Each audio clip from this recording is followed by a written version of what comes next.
Palestinian Authority President Mahmoud Abbas accused Israel of committing 50 Holocausts against Palestinians over the years during a meeting with German Chancellor Olaf Scholz in Berlin. Prime Minister Yair Lapid of Israel and others in Israel, Germany, and the United States expressed shock and outrage following those remarks from Abbas. Germany's leader has been criticized by some Israeli officials for remaining silent rather than pushing back. And today he tweeted saying he is disgusted by the outrageous remarks made by Abbas. If you want to dig in the past, let's do it. There are 50 massacres that Israel committed, 50 Holocausts. Israel confesses via documentaries to committing the Tantura massacre in 1948 and Kfar Qassam massacre in 1956. I only want peace. Come with peace. Let's build trust between us. That is what we should be talking about. We're now joined by Samer Sinijlawi. He's a Fatah activist, of course, from Jerusalem and chairman of the Jerusalem Development Fund. And we're also joined by Hen Mazzig, a senior fellow at the Tel Aviv Institute, who joins us from London. Thank you very much for being with us. Samer, I want to start with you. What do you make of those remarks of President Abbas in Germany? Was this the right thing to say? It was in response to a question about the massacre of 11 Israeli sportsmen at the Munich Olympics.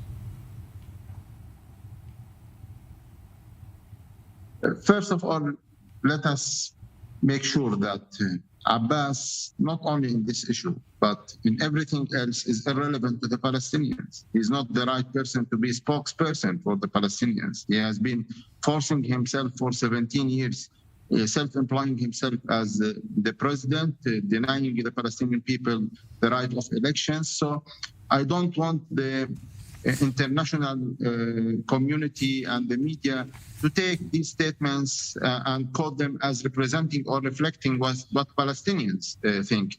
It has been proven that this man, every time he opens his mind, he commits a catastrophe, a diplomatic catastrophe. One day he called the ambassador of the most important country as a son of a dog. And he continues to commit diplomatic catastrophes. And this one is a good example. I can tell you that most of the Palestinians realize that the singularity of the Holocaust, nothing can be compared to the Holocaust. And we should always respect its memories and realize the huge scope of that catastrophe. Nothing can be compared to the Holocaust.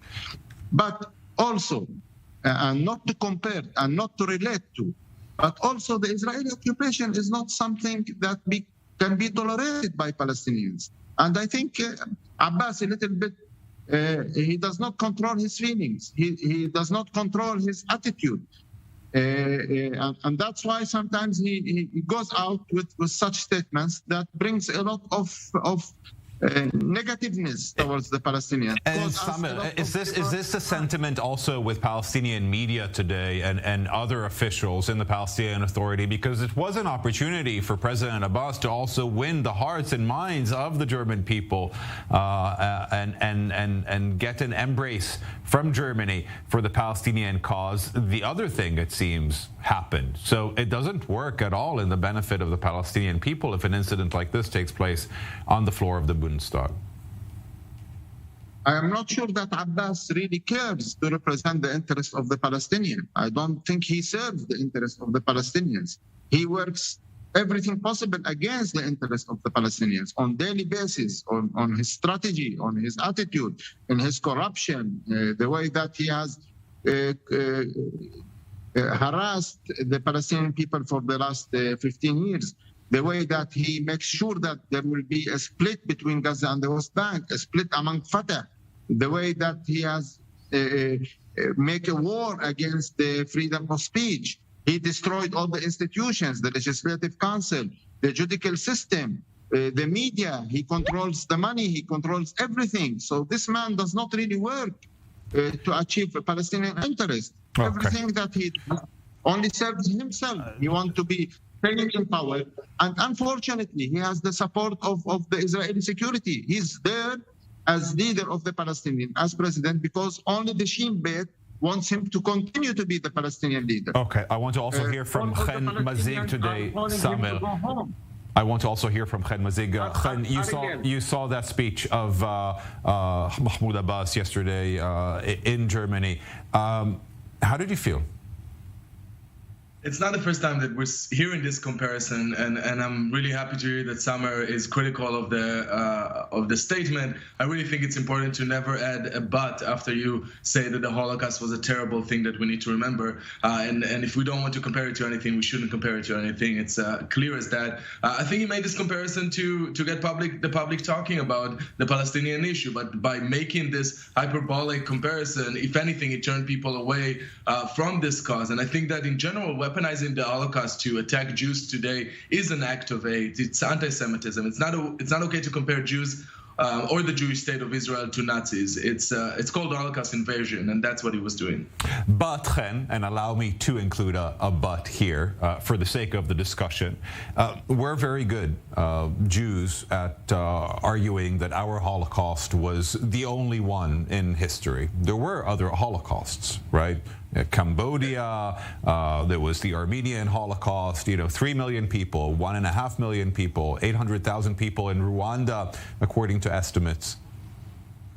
Absolutely. There were terrible catastrophes around the world. There were genocide that occurred to other ethnic groups. But the Holocaust happened predominantly to the Jewish community. And that's something that is really important for us to discuss and to make sure that the remembrance of the Holocaust is not being desensitized, because part of desensitizing people's memory and feeling about the Holocaust is to create an atmosphere that allows to anti-Semitism. And that's how the Holocaust actually started, by people being desensitized to the Jewish community and hate speech going on unchallenged. And people became so distant from seeing Jews as humans that taking violent actions against them was easy. And I think that's what also is important for Samer as a Palestinian leader in his community, to make sure that this is not happening, that Jewish people are not being dehumanized so much so that violent act against them is being conducted. It doesn't matter if they're Israelis or if they're Americans. Jewish people should not be victim of anti-Semitic hate crime, and that's something that we need to be clear about. So the Holocaust happened to Jews. That's really important to remember, and it was the worst genocide in the history of humanity. There is also a lot of violence from Israel against Palestinians, and we see so many instances like that in the West Bank in the last few weeks. And I don't want to get into the chicken and the egg and who retaliated and who started, etc. But I do want to ask you, Samer, you mentioned the fact that Mahmoud Abbas is standing there in Germany because the Shin Bet supports him, and Israel wants him to stay in power as the leader of the Palestinian people. The alternative, it seems to many Israelis, would be elections in the West Bank that would result with Hamas taking power. Is there a scenario where you see that it would not be the case? For how long we will continue to take Palestinians hostages of a fear that Hamas can come as a result of elections? The rights of the Palestinians to practice democracy, especially that their neighbors, Israel, the Israelis have organized now, it's their 5th election in less than 4 years. And the Palestinians are denied the right to practice their only election in 17 years. I think democracy can bring modernization towards the Palestinian society.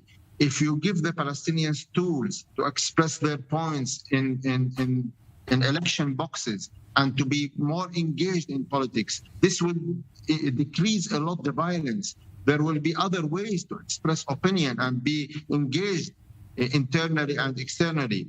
The Palestinian election is the cornerstone for a change, a political change. I think the Palestinians would elect a moderate. We have 20 seconds, Samer. So they will not elect Hamas, and this election will open the door for Palestinians to be engaged in the Abraham Accords. Okay. It's a game changer. Hen Mazzig and Samer Sinijlawi, I'm really sorry that I have to cut you, Samer. We're taking a short break. We'll be right back. Thank you very much for joining us.